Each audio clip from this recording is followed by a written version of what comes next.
Hello everyone, welcome back. Today I'm going to just go ahead, take a brief moment, and go ahead and show you guys how to identify poison oak because, well, it's surprising how many people don't know what it looks like, and it's everywhere in California. Let's check it out.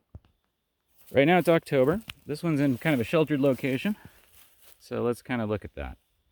You see this one's getting a little bit of fall colors on it. It does that. It has that deciduous trait. Here's some more. That's pretty typical of what you're going to see during, late summer with those colors. These are growing in a bit more of an exposed location.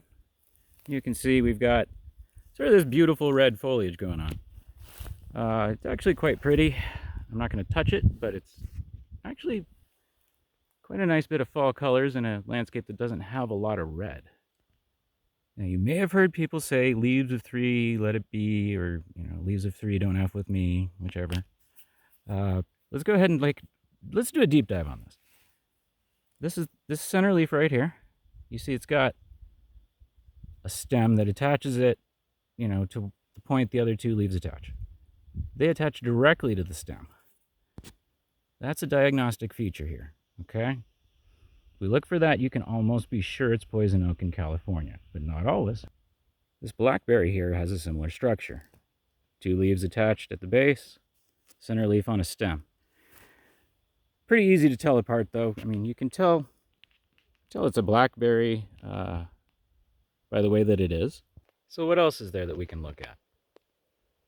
Got this dainty little guy here. If I can get this to focus, you'll see got a bunch of berries here. These are immature, not ripe yet. Try and focus on those.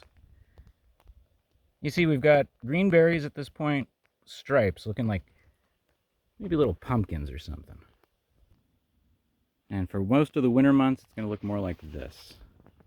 When the fruits mature, they develop this kind of silvery gold color. I have seen sort of those green stripes persist a little bit as well on ripe fruit. But most often in the winter, it's going to look like a stick. If we look carefully at that, we can learn a little bit more here.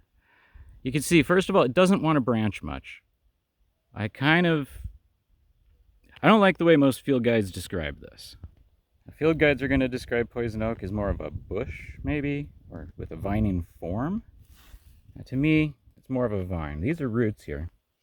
And this oak tree is dying, but you can see kind of what it's wanting to do. It's actually rooted itself into a couple of places in the bark where it's rotted. So describing it strictly as a bush, I don't think that's accurate.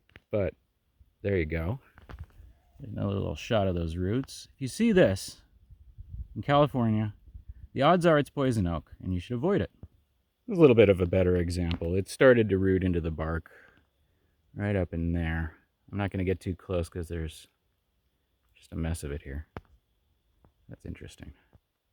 But really, it's the pattern of the leaves that are going to be your best bet to identify this, and that's why everyone uses that catchphrase. So here's a final shot of it. It does resemble oak leaves.